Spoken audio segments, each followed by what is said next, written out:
Alors voilà, je vais aujourd'hui vous parler des tendances de 2016, donc les tendances qui sont à venir. Et je vais peut-être vous dire qui je suis avant pour que vous me croyiez quand je parle. Alors, en fait, depuis 1994 que je suis partie en affaires dans le domaine du design intérieur, mais j'ai fini mes études en 1989. J'étais à Montréal à l'époque, mais j'ai déménagé 26 fois à date dans ma vie. Donc, la seule chose qui n'a pas changé beaucoup dans ma vie, c'est ma carrière. J'ai toujours été en design intérieur.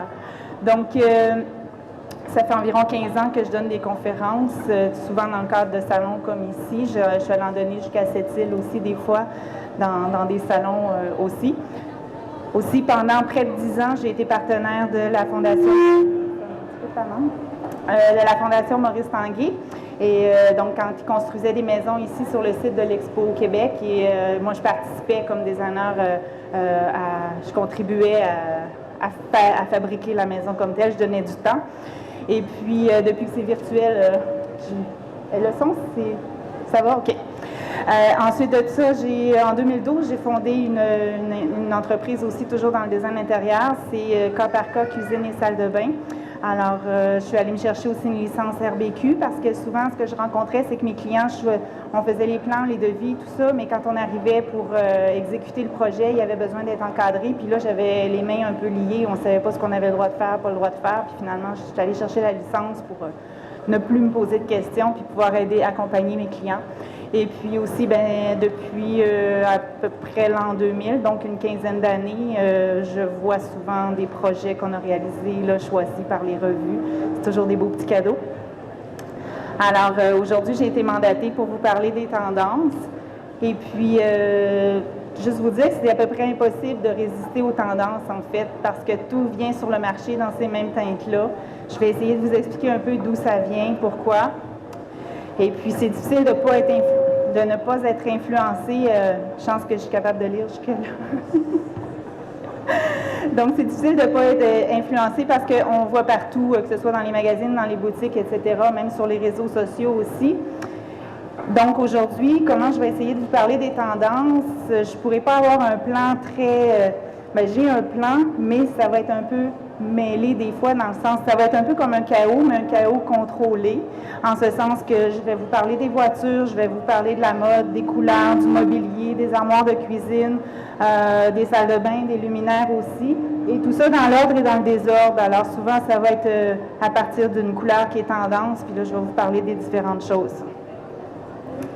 Je suis pas mal certaine que ce qui vous intéresse quand même au niveau des tendances, c'est les couleurs. Un premier réflexe qu'on a, c'est de penser que ça va être les couleurs. Alors, pour parler des tendances de 2016, je voudrais faire un petit retour sur les tendances de 2015. Alors, il y a différentes compagnies qui s'intéressent à ça, le marché des tendances, comment les découvrir, les développer. Pantone, en 2015, a déterminé que ce serait la couleur Marsala qui serait la couleur numéro 1 de l'année. Pendant ce temps-là, il y avait Voice of Color, qui est une compagnie de peinture à la base, qui décidait, elle, que c'était le bleu paisley qui allait être la couleur de l'année. Benjamin Moore avait choisi une couleur qui s'appelle l'aquarelle. Et le Color Marketing Group, lui, arrive pas avec une couleur qui va être tendance, il arrive plutôt avec une palette d'une 60aine de couleurs. Et selon les différents domaines, il y a des émergences qui vont se faire. Pour vous donner une idée comment les tendances nous influencent, c'est le seul morceau de bleu paisley que j'ai dans mon garde-robe, c'est celui que j'ai choisi de porter aujourd'hui. C'est pas une couleur vers laquelle je vais spontanément du tout, mais à force de me la faire proposer, de la voir, la boutique où je vais le plus souvent m'habiller m'a dit « Katia, si ça te prend ça, puis finalement, dès que je le porte, tout le monde a une réaction dans mon environnement. Je ne vous demande pas d'en avoir une. Et puis, vous allez voir plus tard aussi que je parle des fois des tons neutres. Alors, souvent, on va avoir des tons plus neutres qui vont venir calmer les couleurs vivantes. Comme pour moi, cette couleur-là, c'est une couleur qui est trop flash. Mon garde-robe est tout gris, tout beige. Mais j'ai quelques petits morceaux comme ça qui viennent mettre un petit peu plus de vie. Alors, c'est la même chose dans la mode que dans le design intérieur. Et là, pour vous donner une idée des bleus paisley ici, ça ressemble à ça. C'est les couleurs qu'on a vu beaucoup sur le marché. Et puis souvent, ça va être combiné, c'est ça, comme je disais, avec du noir, avec du gris, avec du blanc et avec du jaune également. Le jaune, ça fait 2-3 ans qu'il essaie là, de percer. Et quand je vous parlais de la couleur Marsala, eh bien, c'est ce qu'on voit ici, des teintes de rouge dans lesquelles il y a beaucoup quand même de prunes.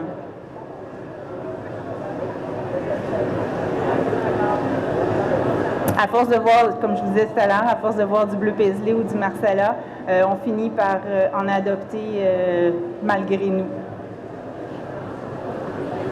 Jusqu'à ce qu'il y ait une nouvelle couleur qui arrive et qui va prendre le dessus, puis on va changer encore.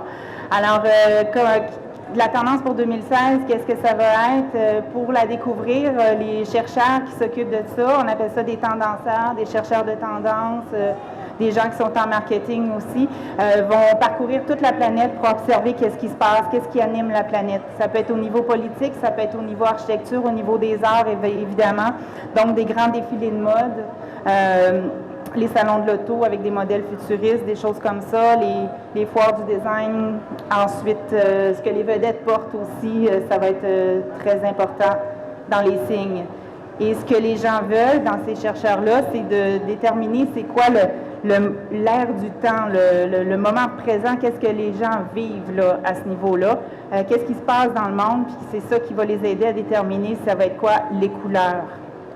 Alors, ça va être l'état d'esprit aussi en premier, puis à l'état d'esprit, il va se rattacher des couleurs. À titre d'exemple, si on a les Jeux olympiques qui sont associés à un pays, bien, c'est certain que les couleurs de ce pays-là, que ce soit l'environnement géographique de ce pays-là ou les couleurs du drapeau, vont influencer tout ce qui va se passer en design pendant une courte période.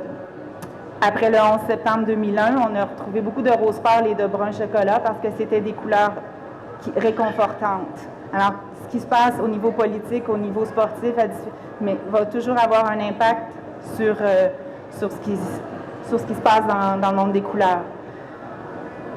Quand on a eu la récession en 2008, on est retombé dans le gris. Il y a eu une autre vague autrefois quand il y a eu une guerre.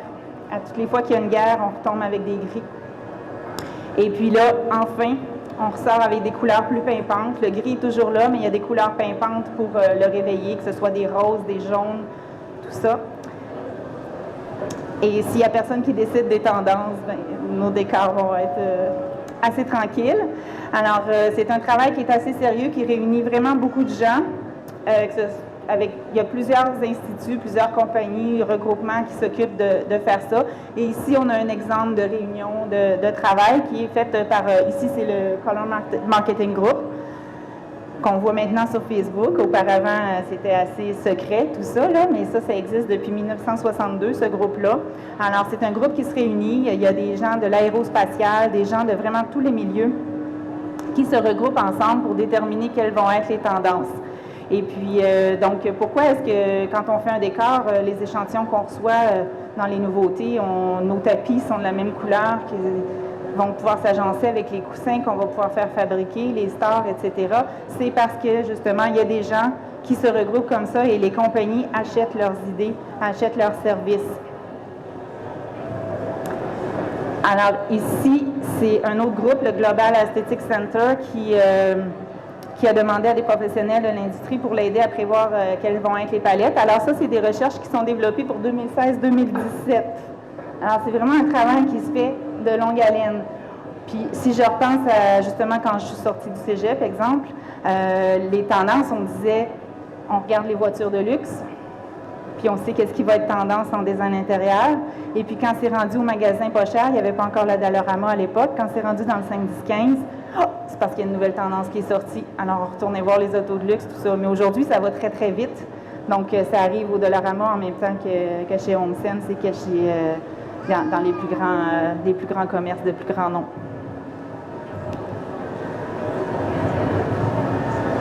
Alors, il y a vraiment une fourmilière qui s'occupe de décortiquer ça. C'est une autre façon de travailler ici. Et maintenant, il y a exemple, il y a un groupe qui est là depuis 1962 qui s'occupe de ça, puis plus ça va, plus il y a des groupes qui s'intéressent à ce sujet-là. Alors, on est capable de faire un historique aussi. Et cette année, plus que jamais, on va puiser dans le passé, on va faire des comparaisons pour déterminer quel va être le futur. On sait qu'à chaque fois, on est capable d'observer qu'à chaque fois qu'il y a des Olympiques, il y a une influence. À chaque fois qu'il y a une guerre, il y a des influences. Donc, on est capable de prédire selon ce qui se passe au niveau politique, économique. On est plus capable de prédire qu'est-ce qui va s'en venir. Et si on regarde ici, exemple, en 2013, l'indigo s'est imposé comme couleur de l'année, mais sinon, c'était jamais les bleus, tu sais. C'était les rouges qui étaient constants. Je me sens comme je ne peux pas bouger. Donc, en 2013, c'est l'indigo qui s'est imposé, mais sinon, les rouges, par contre, sauf en 2014, les rouges ont été très, très constants depuis 2010. Il y a toujours eu des rouges dans les tendances. Et depuis 2011, bien là, on a beaucoup de tons clairs, des demi-teintes, des grèges, des gris, tout ça. Et on le voit très bien ici. Ça, c'est par année. Donc, c'est la couleur la plus forte par année. Donc, en 2004, 2005, jusqu'à 2016, je vous ai vendu le punch. Et puis on voit dans chaque année, c'est certain que ça, c'est toutes les années, il y avait des rouges, mais ils n'étaient pas tout le temps pareils. Des fois, ils étaient plus roses, plus rouges, tout ça. C'est la même chose pour chaque couleur. Alors, il y a des présentations ensuite qui sont faites pour les groupes de travail, soit les designers d'intérieur ou des différents milieux, que ce soit pour la mode aussi. Donc, les grands groupes qui font les recherches vont présenter ça à leur clientèle. Et il existe une entreprise en Europe qui est très, très forte dans ça aussi, c'est Carlin, qui va développer, avec ces recherches-là, va sortir des panels de couleurs et va les offrir à ses clients. Et ça va ressembler à ça, ce qu'ils vont présenter. Alors, à partir des recherches qu'ils vont faire, ils vont ressortir des thèmes, comme ici, le thème épique. Vont dire, bon, les motifs anciens vont revenir. Ça va être influencé aussi par tout ce qui se passe dans le golfe Persique. Et puis, la gamme des bleus et des or va être très forte. Puis, moi, je le vois depuis... On le voit quand même, mais c'est parce que ça prend du temps avant que les gens acceptent de laisser ces couleurs-là entrer dans leur vie. Là, on a vu beaucoup de chrome, on a vu beaucoup de stainless brossé. Dans le coin des années 2006, tout le monde voulait de l'acier brossé.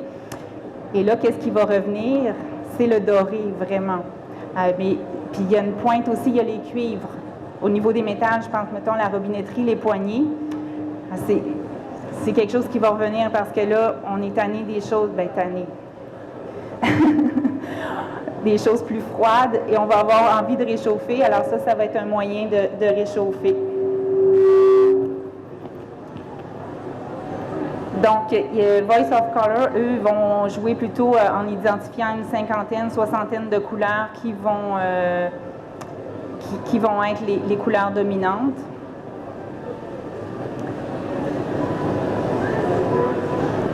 Alors qu'il y en a d'autres qui vont dire vraiment c'est cette couleur-là cette année, et ils se mouillent plus. Alors, entre l'avenir et le passé, comme je vous disais tout à l'heure, les gens vont... Excusez, j'étais déconcentrée vers l'histoire de son puis que je ne peux pas bouger. Donc, en étant capable justement d'aller voir dans le passé tout ce qui se passe, tout ce qui s'est passé, puis de prévoir qu'est-ce qui s'en vient, bien, on va être capable d'allier beaucoup de choses qui ont l'air un petit peu plus rétro, les tendances des années 60 par exemple, mais à tout ça, on va avoir quelque chose de très technologique. Comme ici, c'est la compagnie Hunter Douglas qui offre des teintes généralement assez sobres pour tout ce qui est des stars, mais on a des stars qui sont motorisées. Et ces stars motorisées-là, maintenant, ça ne suffisait pas qu'ils soient motorisés avec une manette. Maintenant, on a un contrôle intelligent sur notre téléphone. Et même à distance, on peut changer la position de nos stars. On peut créer des atmosphères aussi. On peut y aller par pièce. Mais en plus, on dit, OK, là, c'est l'heure du film. Je veux que les stars soient à telle hauteur. C'est l'heure de l'apéro. Le soleil est à cette hauteur-là. Alors, j'ai tout rentré des scènes dans mon appareil, que ce soit la tablette ou le téléphone. Puis on est capable d'avoir... Nos scènes déjà préparées d'avance. Donc, à ce niveau-là, on allie le passé et le présent. Et il y a beaucoup de marques internationales qui se servent de ça, justement, de l'histoire, de la richesse de leur passé pour mettre un point d'honneur à explorer finalement, puis à afficher tout ce qu'ils ont fait par le passé, puis voir comment ils sont résistants au temps. Et ils vont même, comme ça, c'est une annonce pour avril 2015. Donc, ils sont allés rechercher des vieilles annonces qu'ils ont faites, où ils ont travaillé des annonces pour aujourd'hui, avec des images d'autrefois, pour montrer leur solidité. Pour aider les gens, justement, à retrouver les fondements de notre identité, puis de faire en sorte qu'on ait confiance au futur. Volkswagen fait la même chose. Alors, la photo est jaunie. C'est pas moi qui l'ai modifiée. C'est vraiment tel qu'on la trouve. Mais c'est le campeur qui ressemble au campeur d'autrefois, mais qui va être à propulsion électrique. Donc, un peu comme les stars de Hunter Douglas, où on a des looks d'autrefois, mais avec la technologie d'aujourd'hui. Avez-vous hâte que j'arrive aux couleurs? Alors, si on traduit ça dans une palette de couleurs, le rouge va symboliser beaucoup le patrimoine, tout ce qui nous tient à cœur. Et souvent, justement, on va le voir, ça, c'est la nouvelle manette de Hunter Douglas. Soit c'est notre appareil de téléphone, soit c'est cette manette-là. Et il va y avoir différentes couleurs disponibles, soit pour aller avec notre décor, mais entre autres, le rouge là, symbolise une touche qui a rapport au patrimoine. Alors, on va y aller avec les tendances au niveau des luminaires. Alors, vous voyez comme ici, exemple. Alors,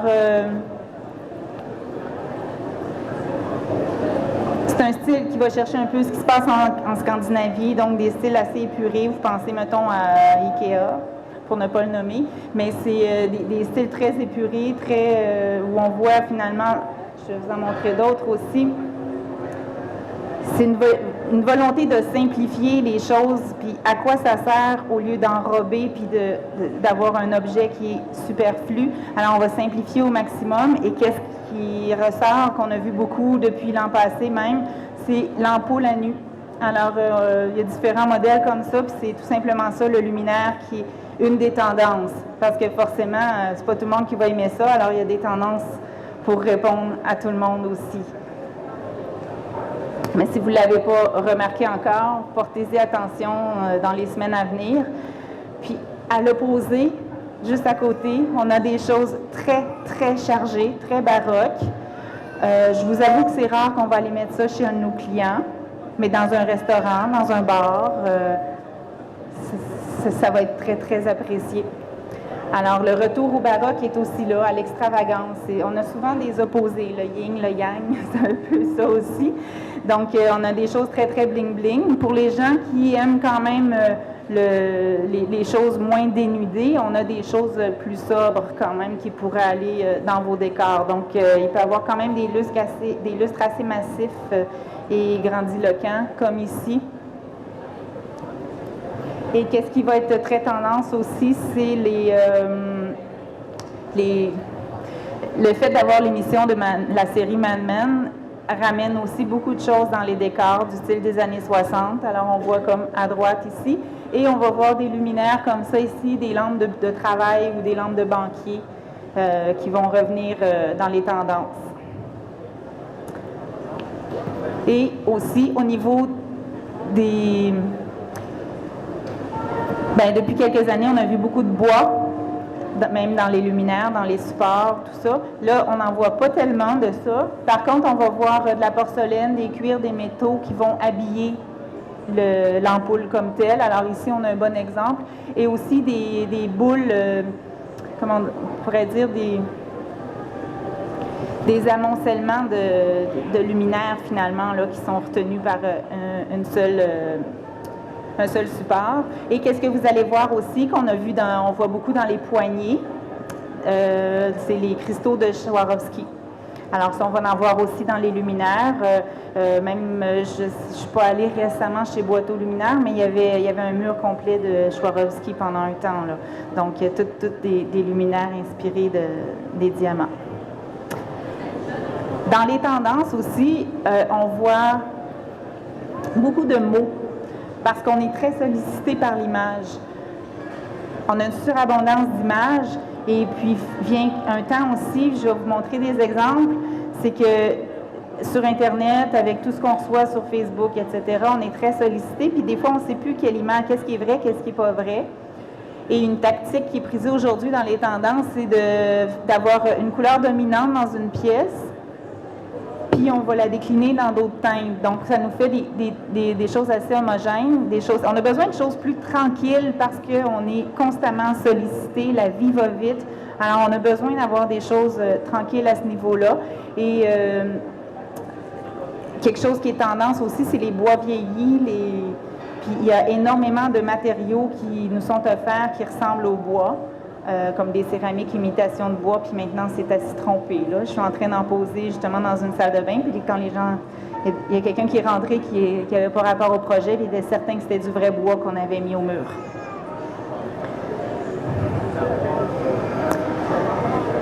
Alors comme on a une surabondance d'images, on va emmener beaucoup de lettrage aussi dans nos décors. Donc, que ce soit les premières lettres de nos prénoms en décoration pour identifier des vestiaires ou des choses comme ça.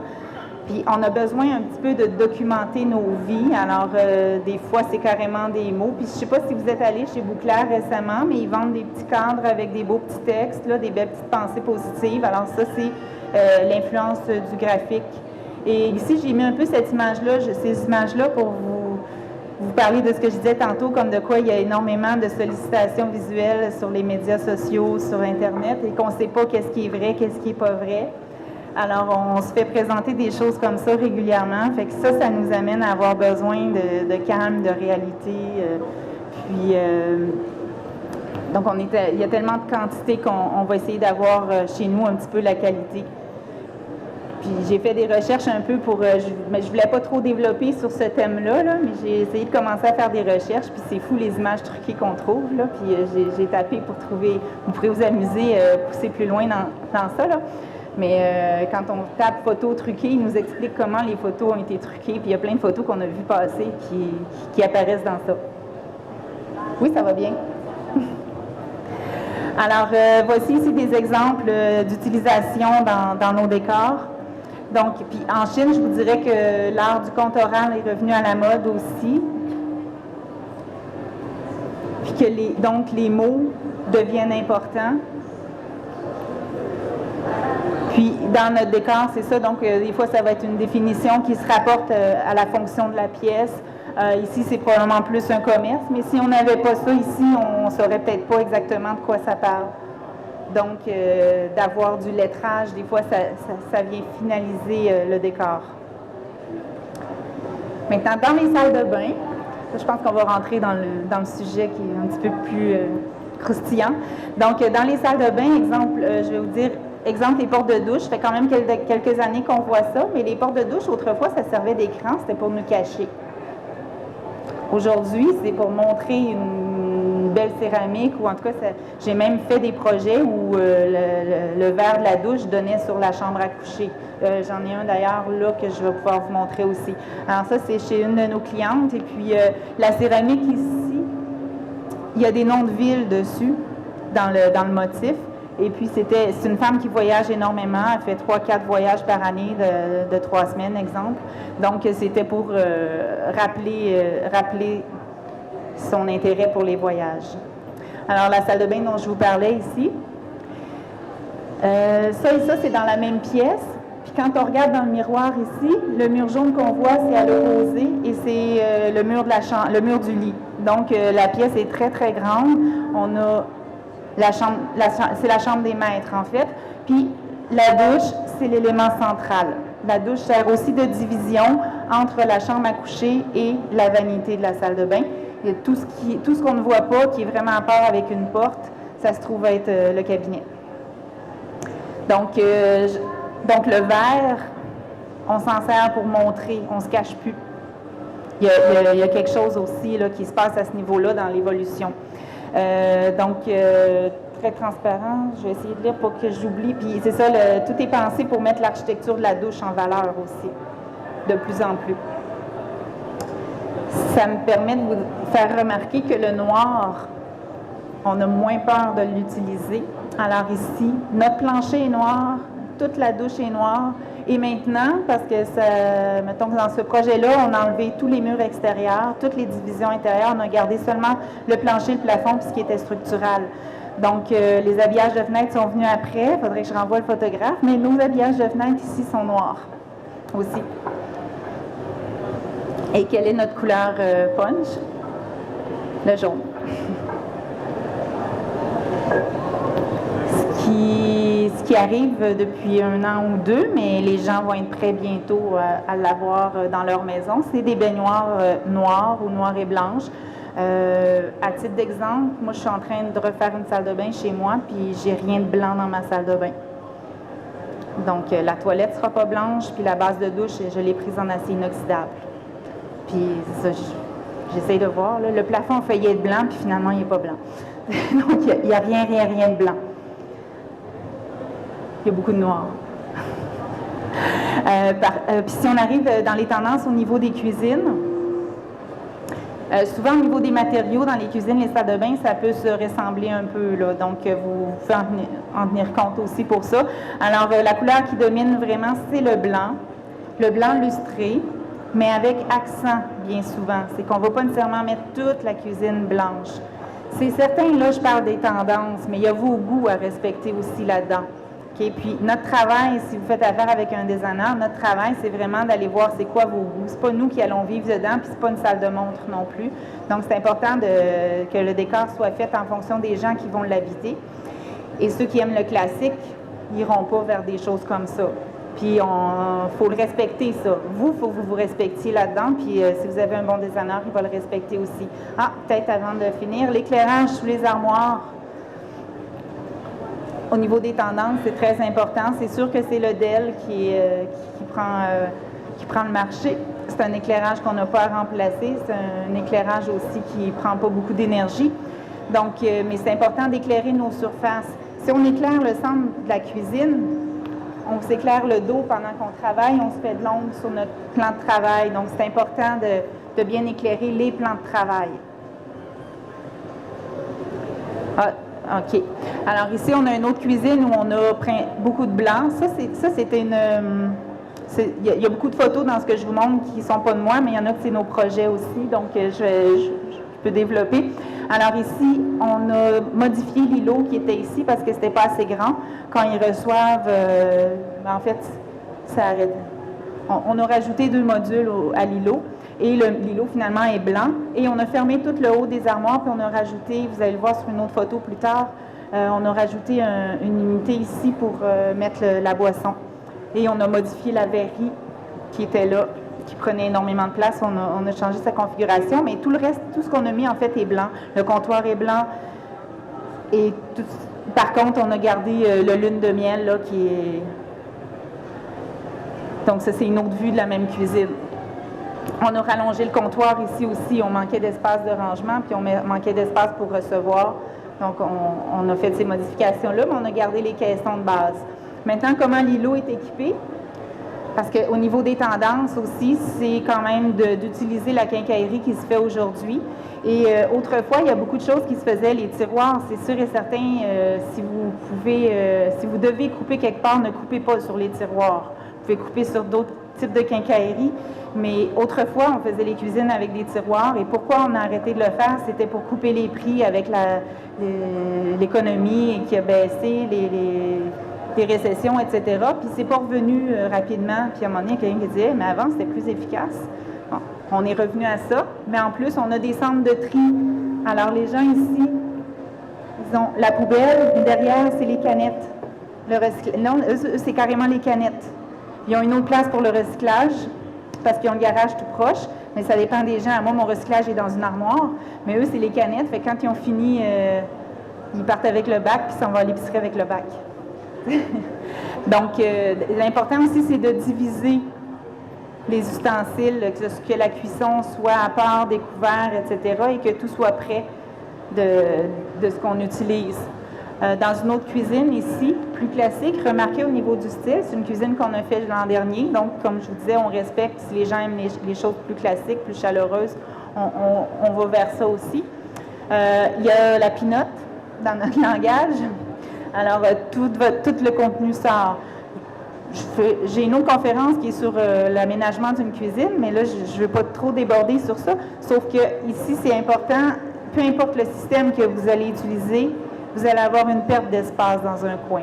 Reste à savoir, est-ce que vous voulez ranger tout au maximum dans un coin avec des tablettes, mais quand vous voulez quelque chose, vous passez à une autre étape parce que ça ne vous tente pas de vider votre armoire, ou vous sacrifiez un peu d'espace pour avoir quelque chose de pratique puis avoir tout accessible. Parce qu'ici, on a la pinotte, mais on pourrait avoir des tiroirs en coin aussi.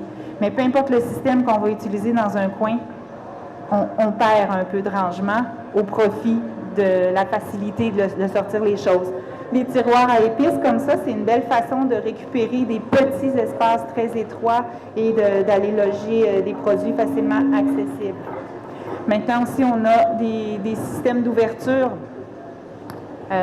très, très variés. Alors, ça nous permet, comme là, on avait une cuisine qui somme toute assez classique, mais on voulait avoir une petite touche un peu plus contemporaine, donc c'était en venant mettre des panneaux horizontaux. Puis de cette façon-là, on est allé chercher un système d'ouverture des portes pour que ce soit plus facile. Et aussi, de ranger tout le barda en dessous. Puis ça ici, c'est un outil assez fantastique parce que on peut prendre le rack et partir avec. Mais tout est tout le temps rangé au même endroit. Et il y a le fameux escabeau aussi qu'on peut loger dans un coup de pied.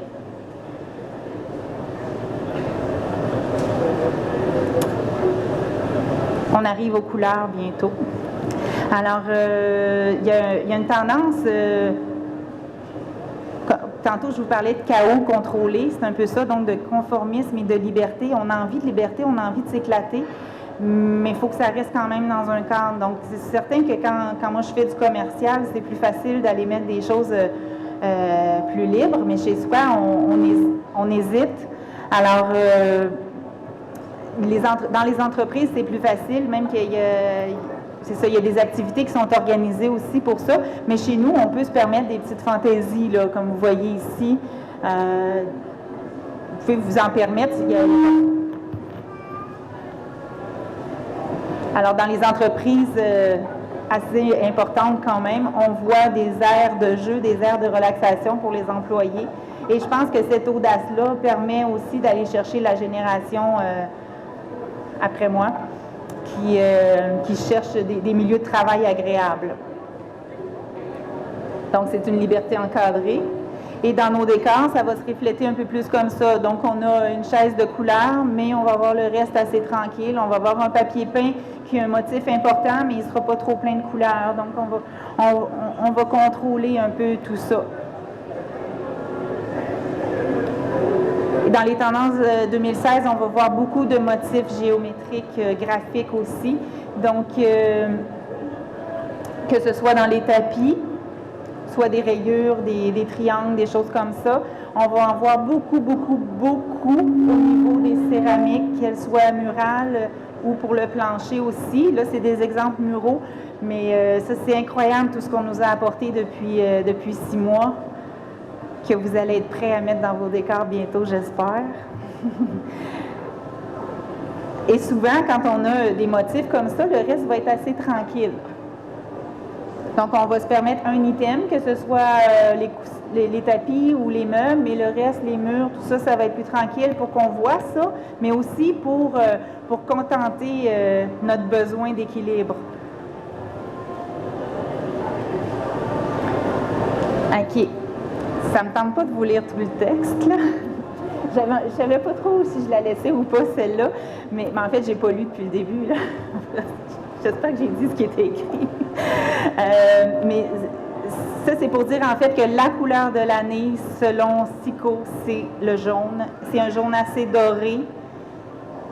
C'est ça que ça dit. En 2016, c'est ça la couleur. Et j'ai fait des recherches, voyez-vous, au niveau des véhicules. Tous les véhicules que vous allez voir dans mes images, c'est des véhicules 2016. Et il y en a beaucoup des jaunes. Donc, les jaunes, bien, ce ne sera pas nécessairement le jaune citron, mais je suis allée chez Bouclair récemment faire des recherches, puis tous les accessoires qu'il y avait dans le jaune, c'était tout jaune citron. Donc, forcément, il y a une étude de marché qui les a poussés à choisir ça. Ça va aller dans plusieurs décors aussi. Ici, je vous ai parlé de Carling tout à l'heure, la firme en Europe, là, ça c'est la palette vitaminée, la palette des jaunes qu'ils ont sorti. Et à travers ça, il y a des jaunes citron, puis il va y avoir des jaunes, des orangés aussi, mais ça donne une idée de ce qu'eux annoncent pour leur clientèle. Leur clientèle, ça peut être des fabricants de tissus. Et pour vous dire aussi, tantôt je parlais de qu'est-ce qui fait qu'une couleur est tendance, c'est ce qui se passe dans le monde. Bien là, on sait qu'au niveau des abeilles, exemple, on entend beaucoup parler qu'elles sont en danger. Donc, il y a des entreprises qui vont reprendre ça. Donc, ils ont créé un hashtag abeilles aiment. J'aime les abeilles. C'est une compagnie de maquillage. Puis, ils ont une couleur jaune. Donc, à chaque... Les compagnies vont tout le temps aller chercher ce qui se passe pour mettre une couleur en évidence, mais leurs produits aussi. Donc, l'actualité, tout ce qui se passe dans l'actualité va se refléter dans ce qu'on va pouvoir consommer. Et chez Pantone aussi, c'est le jaune qui est fort. Mais ils ne veulent pas s'entendre que ce soit juste ça. Donc, eux, Pantone, autant que Voice of Color, vont sortir une soixantaine de couleurs parmi les 7-8 000 couleurs qu'on a dans une palette de peinture. Ils vont dire ça va être dans ce genre-là. Il faut dire aussi qu'au niveau géographique, les couleurs vont changer. Mettons que c'est internationalement, oui, le jaune va être fort. Mais est-ce que ça va être le même jaune partout? Non. Ici, on est influencé par les couleurs de l'automne qu'il n'y a pas ailleurs. Là. Au Guatemala, c'est le printemps éternel. Là. Ils n'ont pas ce jaune-là. Donc, ici, on va avoir des jaunes qui vont beaucoup ressembler à notre feuillage. C'est ce vers quoi, spontanément, on va être attiré beaucoup plus que par un jaune citron pâlotte. Donc, selon les régions où on habite, d'où on vient, on peut être influencé par ça. Et pour vous dire aussi, le gris va continuer d'être là. Il va perdre un petit peu, mais il va être encore là pour supporter. Et volontairement, j'ai choisi un foulard gris aujourd'hui au lieu d'une autre couleur parce que je me suis dit, je vais faire des liens. Et ça vient un peu calmer justement le bleu avec lequel je suis moins à l'aise. Donc, dans le design, c'est un peu la même chose. Le gris va devenir un peu plus secondaire, mais il va venir temporiser puis équilibrer vos décors.